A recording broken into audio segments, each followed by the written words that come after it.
want to send a special shout out to my homie who's here right now, my brother Shane Alexander, who's doing an incredibly special report on the police misconduct and the militarization of police here in Norway as well. The way sometimes they abuse asylum seekers, and especially African people that are innocent, haven't done nothing. If there's no freedom for one, then there is no freedom for anybody, motherfucker.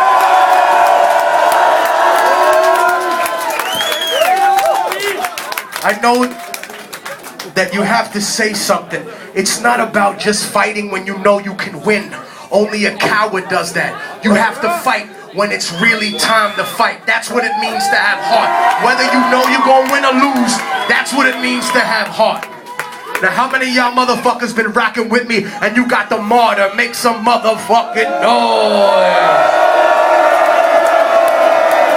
Thank you very much. For those of you that don't know, you are part of the 1.8 million people that downloaded the record, put it out there for everyone. If you want to get it, it's free now on viperrecords.com. How many of y'all been with me a little bit longer? I know you have. And you got the motherfucking third world.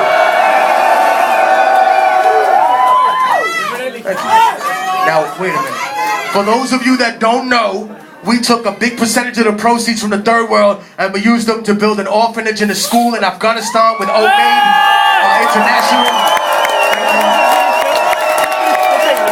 And I tell people, I didn't just do this to be praised. I did it to set an example.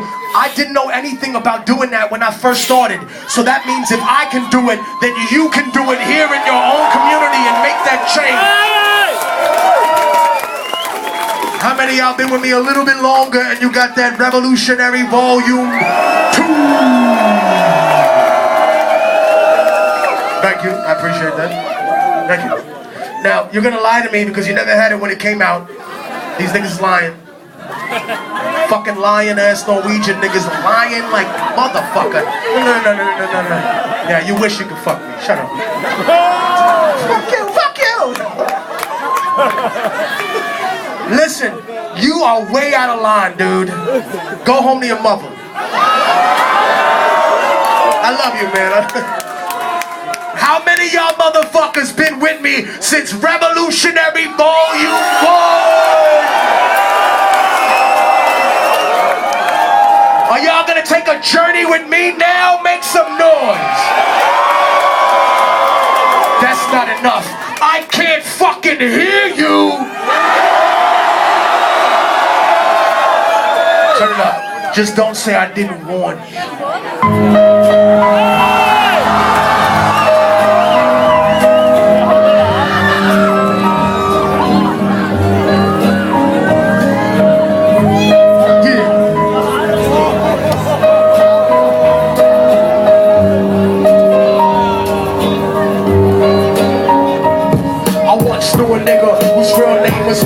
His primary concern was making $1 million, being the illest hustler that the world ever seen. He used to fuck movie stars and sniff coke in his dreams. I corrupted your mind at the age of 13. Nigga never had a father and his mom was a fiend. She put the pipe down, but for every year she was sober. Her son's heart simultaneously grew colder. He started hanging out, selling bags in the projects, checking the young chicks, looking for head run prospects. He was fascinated by material objects. Money understood, money never bought respect. He built a reputation cause he could hustle and steal, but got locked once and didn't hesitate to squeal. Criminals he chilled with didn't think he was real. See, me and niggas like this have never been equal. I don't project my insecurities on other people. They feed him for props like addicts with bites and needles. So he felt he had to prove to everyone he was equal. A feeble-minded young man with infinite potential, the product of a ghetto-bred capitalistic mental. Coincidentally dropped out of school to sell weed, dancing with the devil, smoked until his eyes would bleed. But he was sick of selling trees and gave into his greed.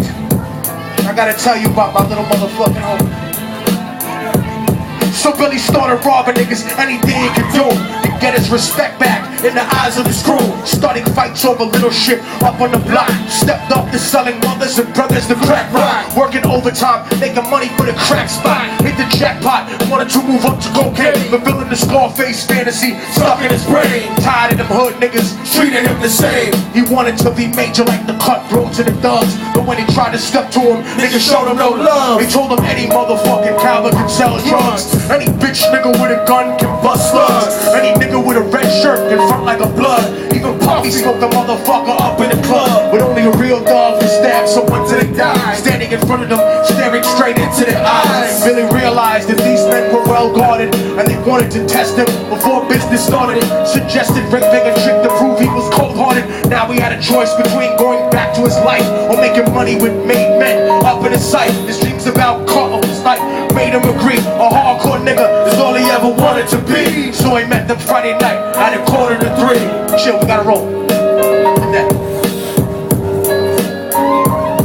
They rolled around the project slow while it was raining, smoking blunts, drinking and joking for entertainment, till they saw a woman on the street walking alone. 3 in the morning, coming back from work on the way home. Shorty quietly got out the car and followed her, walking through the projects. The darkness swallowed her. He wrapped the shirt around her head and knocked her onto the floor. This is it, kid. Now you got your chance to be raw. So Billy yoked her up and grabbed the chick by the hair, dragged her into a lobby that had nobody there. Struggled hard, but they forced her to go up the stairs. Got to the roof and then they held her down in the ground, yelling, "Shut the fuck up and stop moving around."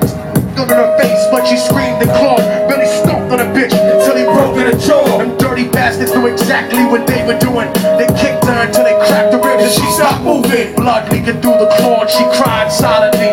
And then they all proceeded to rape her violently. Billy was made to go first, but each of them took a turn, ripping her up and choking her until her throat burned. A broken trauma moved the guard, but they weren't concerned. When they were done and she was lying, bloody, broken and bruised, one of them niggas pulled out a brand new 22.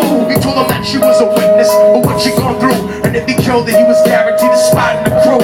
He thought about it for a minute, she was practically dead, so he leaned over and put the gun right to her head. And now I have to finish my story the only way that it can end.